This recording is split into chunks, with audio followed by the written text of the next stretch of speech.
Jeff Bezos, gimana caranya dia bisa mengubah sebuah ide jadi perusahaan paling berpengaruh di dunia? Kuncinya ternyata komunikasi. Nah, dalam ulasan singkat ini, kita akan bedah strategi komunikasi Jeff Bezos yang luar biasa kuat dan bisa kita tiru, yang ternyata jadi mesin pendorong pertumbuhan Amazon selama 2 dekade. Oke, kita mulai dari sini ya.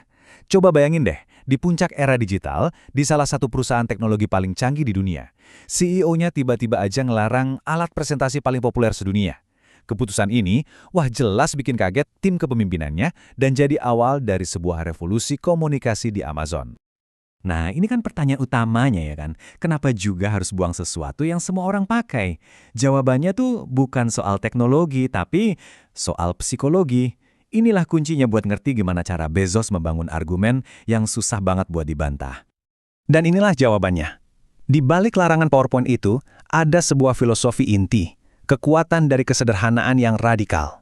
Bezos tuh ngerti sesuatu yang sering banget dilewatkan banyak orang, kalau cara tercepat untuk meyakinkan seseorang adalah dengan menjadi yang paling jelas. Sesimpel itu. Nah, yang menarik banget, ada ilmunya loh di balik ini semua. Otak kita tuh emang didesain buat lebih gampang nangkap kalimat pendek dan kata-kata yang kita udah kenal. Ini namanya kelancaran pemrosesan. Jadi, pas otak kita nggak perlu kerja keras buat ngerti, pesan yang Anda sampaikan jadi lebih nempel di ingatan dan lebih persuasif. Dan ini nih buktinya, keren banget. Pidato kelulusan Bezos di Princeton tahun 2010, pidato yang dalam banget buat para lulusan Ivy League, itu punya skor keterbacaan yang setara sama anak kelas 7. Jadi bahasa yang sederhana itu bukan berarti bikin ide Anda jadi dangkal, justru bikin ide Anda nggak terlupakan. Jadi poin pentingnya tuh gini, bikin sesuatu jadi simple itu bukan berarti ngeremehin audiens Anda, justru sebaliknya. Dengan ngurangin beban kognitif, Anda sebenarnya lagi selangkah lebih maju dari kompetisi. Anda bikin ide Anda jadi lebih gampang diterima, lebih gampang didukung, dan pada akhirnya ya lebih mungkin buat menang. Oke, jadi kalau PowerPoint dilarang, terus gantinya apa dong? Nah, disinilah blueprint Bezos benar-benar kelihatan.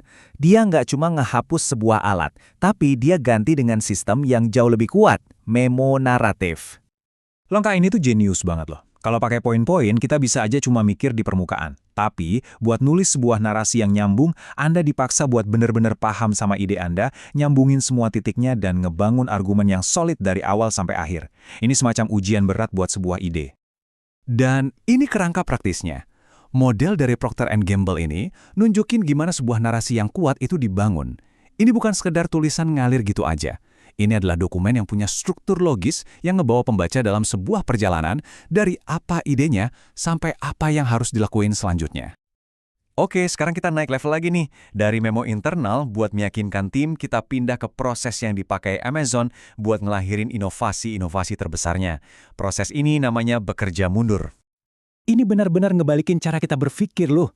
Kebanyakan perusahaan kan bikin produk dulu, baru mikirin cara ngejualnya. Amazon kebalikannya.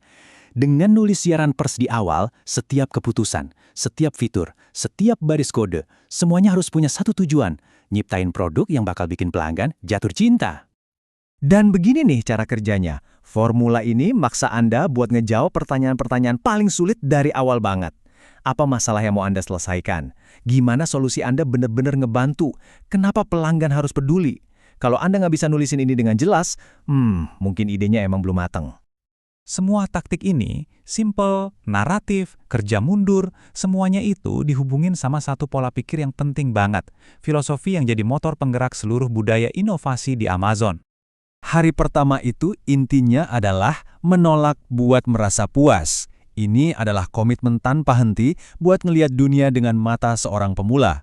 Buat terus bereksperimen, berani gagal, dan selalu fokus sama pelanggan seolah-olah Anda baru aja mulai bisnis kemarin. Dan ini nih taruhannya, Bezos ngegambarin alternatifnya dengan jelas banget. Hari kedua itu bukan waktunya istirahat, itu adalah awal dari akhir.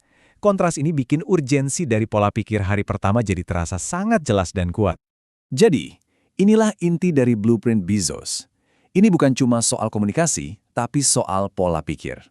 Entah Anda lagi nulis email, presentasi ide, atau ngebangun perusahaan Anda selanjutnya, coba tanya ke diri sendiri. Apa Anda lagi beroperasi dari hari kedua, statis, dan puas, atau Anda ngedeketin semuanya dengan energi, rasa penasaran, dan obsesi pada pelanggan dari hari pertama? Jawabannya mungkin akan menentukan segalanya.